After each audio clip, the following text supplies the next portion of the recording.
জাতীয় ঐক্যের ক্ষেত্রে একটি আস্থার প্রতীক হিসেবে তিনি নিজেকে প্রতিষ্ঠিত করতে পেরেছিলেন, বা সেই আস্থার জায়গাটি আসলে বিভিন্ন দুঃসময়ে বা সংকটময় সময়ে জাতির কাছে তার কাছেই আমাদেরকে যেতে হয়েছে।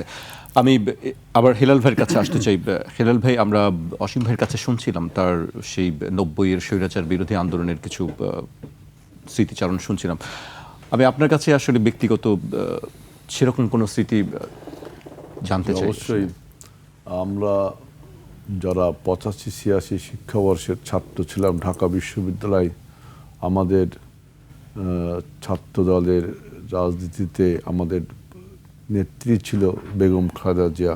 সুতরাং এক কথায় বলতে পারি যে আমাদের রাজনীতির হাতে খড়ি আমাদের এই নেত্রীর মাধ্যমে। সুতরাং এই নেত্রীর সাথে আমাদের অনেক স্মৃতি। আমার সবচেয়ে কতগুলো স্মৃতি আমি বলতে বাধ্য হচ্ছি যে আমরা যখন 27 নম্বর ধানমন্ডিতে উনি বসতেন, হাকিম চাচা ছিল, তা না অসীম? হাকিম চাচা তার দারোয়ান ছিলেন অনেক সময়। হাকিম চাচা দপ্তর সম্পাদক ছিলেন। ম্যাডাম আমাদের প্রত্যেক সন্ধ্যার সময় আমরা যেতাম। ম্যাডাম জাতীয়তাবাদী ছাত্র দল অর্থাৎ ছাত্র দল বা ছাত্র শুনলেই তাদের সাথে তিনি কথা বলতেন। আমরা ম্যাডামের রুমে ঢুকে ওই যে অসীম যেটা বললো যে কার্পেটের নিচে বসে কথা বলতাম। ম্যাডাম কিন্তু প্রথমে যেটা বলতে, তোমরা লেখাপড়া করো তো, তোমরা ক্লাস ঠিক মতো করো তো, সারাদিন তোমরা স্লোগান দিয়ে বেড়াও, লেখাপড়া করতে হবে। এটা কিন্তু আমি তখন ফার্স্ট ইয়ার ছাত্র, খুব ভালো লাগলো যে তিনি আমাদের লেখাপড়ার কথা বলতেন। আর একটা কথা হলো যে আমি যখন ছাত্র দলের সেক্রেটারির পর সভাপতি হলাম, তিনি বগুড়ায় শহীদ প্রেসিডেন্ট জিয়াউর রহমান একটা হসপিটাল হচ্ছিল, ওই হসপিটাল তিনি যখন উদ্বোধন করতে গেছিলেন তখন আমি সেখানে গিয়েছিলাম। তা তিনি যখন গাড়ির থেকে নামে হসপিটাল উদ্বোধন করবে, তিনি দেখলেন যে হসপিটালের 3-4টা বিল্ডিং বিক্ষিপ্তভাবে করা হয়েছে। তিনি উদ্বোধন করবেন, তিনি নেমেই বললেন যে আমাদের দেশের জায়গা কম, কি চাষাবাদযোগ্য জমির পরিমাণও কম, আপনারা যদি বিল্ডিংগুলো হরাইজন্টালি বৃদ্ধি করেন তাই তো জমির পরিমাণ কমে যেতে হবে, আপনাকে ভার্টিক্যালি বাড়তে হবে।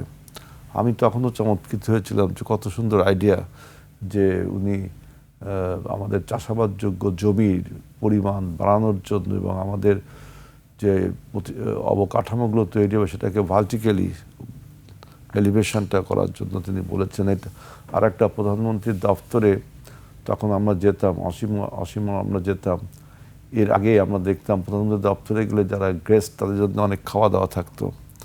ম্যাডাম প্রধানমন্ত্রী হওয়ার পরে তিনি বললেন শুধু বিস্কুট এবং চা। তা আমরা একদিন প্রধানমন্ত্রীর সাথে কথা আমরা ছাত্রদলের প্রেসিডেন্ট ছিলাম, তো ম্যাডাম বলছে, ম্যাডামকে কী যেন বলছে, ম্যাডাম এখন তো প্রধানমন্ত্রী দপ্তরে কেউ সবাই চা আর বিস্কুট দিয়ে আপ্যায়ন করে খায়। তো ম্যাডাম বললো 4 লক্ষ টাকা মান্থলি এখান থেকে বাঁচে, এই শুধু চা বিস্কুট খাওয়ায় তাদের 4 লক্ষ টাকা বেঁচে যায়। অর্থাৎ যে মিত ব্যয় ছিলেন, এই যে রাষ্ট্রের সম্পদ লুণ্ঠন, এবং তিনি দেখবেন যতগুলো রাষ্ট্রীয় সফর করেছেন তিনি কিন্তু ওই যে বিশাল এন্টারেস্ট দিয়ে যাননি। আরেকটি কথা হলো যে আপনি দেখেন যে আমার আরেকটা জিনিস ভালো লাগে যে আমার বাড়ি খুলনা, সুতরাং আমি যখন কথা বলি খুলনার অ্যাকসেন্ট আমার মধ্যে চলে আসতো। ম্যাডাম অনেক সময় বলতো, হেলাল তাহলে কি হয়েছে বলো তো, কি বলিস, এটা খুলনার টানে একটু বলতো, আমার খুব ভালো লাগতো যে ম্যাডাম মাতৃস্নেহে আমাদের কিভাবে লালন করতেন এবং আমাদেরকে কিভাবে দেখতেন। আপনি দেখেন যে তার জীবনের কতগুলো ট্রমা দেখেন, যে আপনার প্রেসিডেন্ট জিয়াউর রহমান যখন 75 সালে বন্দী হলেন নভেম্বর মাসে, তার কাছ থেকে তাকে বন্দী করে নিয়ে যাওয়া হলো এবং সেনাবাহিনীতে এরকম সেনা সদস্যরা কোনো অফিসারকে ধরে নিয়ে যায়, তার মৃত্যু কনফার্ম। এবং তখন তো আপনার সেনা এবং অফিসার এবং সৈন্যদের মধ্যে একটা দ্বন্দ্ব, অফিসারদের কিলিং একটা প্রজেক্ট চলছিল, কিন্তু আল্লাহর রহমতে তিনি বেঁচে ফিরে আসছেন। এবং এরপরে দেখেন তিনি শাহাদাত বরণ করলেন, বেগম খালেদা জিয়া তারা স্বামীকে হারালেন। এরপর দেখেন রাজনৈতিক জীবনে এই ফ্যাসিবাদ স্বৈরাচারের পরে ফ্যাসিবাদের বিরুদ্ধে যখন লড়ল, সেই ফ্যাসিবাদের আমলে আমরা সবাই জানি তার যে ছোট সন্তান আরাফাত রহমান কোকো এই মৃত্যুর জন্য ফ্যাসিবাদই অনেক দায়ী। তিনি সেটা সহ্য করলেন এবং তার বড় সন্তান যিনি এখন আমাদের নেতা তারেক রহমান, তার উপর কি অমানবিক অত্যাচারটা চালালো এই 111-এর সরকার, এবং আপনার কত মেলাইন করা হলো ক্যারেক্টারকে, তার বেগম খালেদা জিয়ার ক্যারেক্টারকে মেলাইন করার কত অপচেষ্টা করলো, কত ট্রমা তিনি সহ্য করেছেন। অনেকে তো 111-এর সময় বেগম খালেদা জিয়াকে দেশ থেকে বের করে দেওয়ার জন্য বা দেশ ছাড়ার জন্য কত রকম ফোর্স এবং অনুরোধ দুইটাই করা হয়েছে, কিন্তু বেগম খালেদা জিয়া কিন্তু দেশ ছাড়েননি।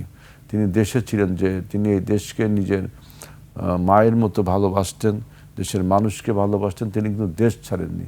এখন আপনি দেখেন বিপরীত পক্ষে যারা তার উপর অত্যাচার করেছিল, যারা তার উপর নির্যাতন করেছিল, সে বিশেষ করে স্বৈরাচার এরশাদ, ফ্যাসিস্ট যে দল, দলের নেত্রী, তাদের অবস্থান হচ্ছে কোথায়? মানে আল্লাহ যাকে ইজ্জত দেয়, অত ইজু মান্তা সাউ অত জিল্লু মান্তা সাউ, আল্লাহ যাকে ইজ্জত দেয় তার ইজ্জত কেউ কেড়ে নিতে পারে না। আল্লাহ যার ইজ্জত কেড়ে নেই তার ইজ্জত আল্লাহ কেড়ে নেই।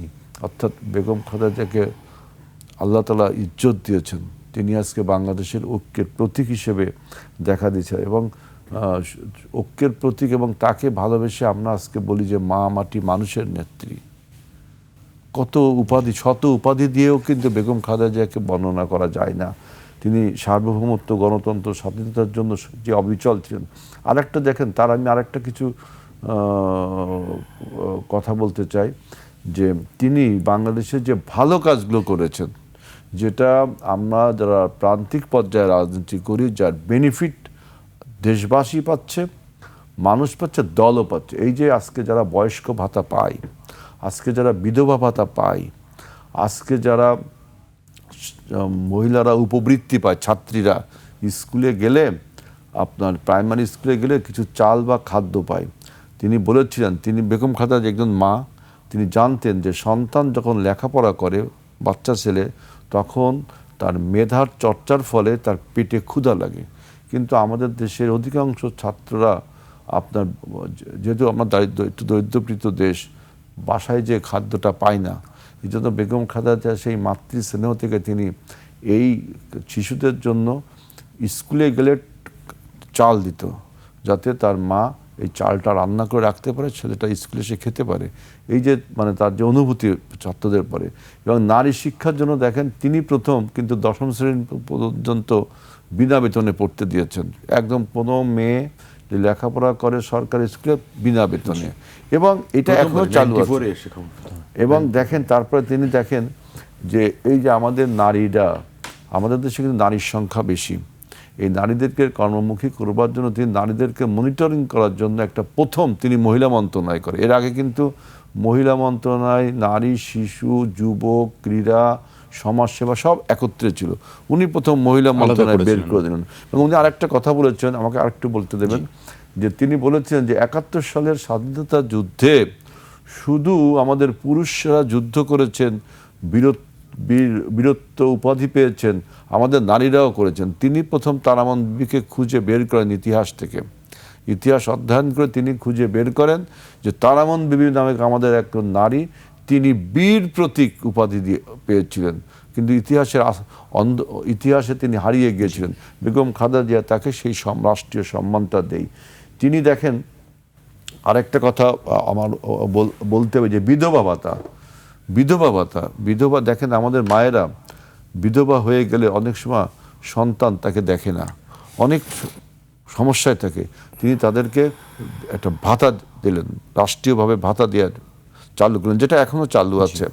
এই যে আরেকটা বক্তব্য দেখেন, যে আপনার যে মুক্তিযোদ্ধা, আমাদের যে মুক্তিযুদ্ধের ইতিহাসকে এবং মুক্তিযোদ্ধাদেরকে সম্মান করবার জন্য এবং মুক্তিযোদ্ধাদেরকে কল্যাণমূলক কাজে লাগানোর জন্য তিনি কিন্তু প্রথম মুক্তিযোদ্ধা মন্ত্রণালয় তিনি তৈরি করেন।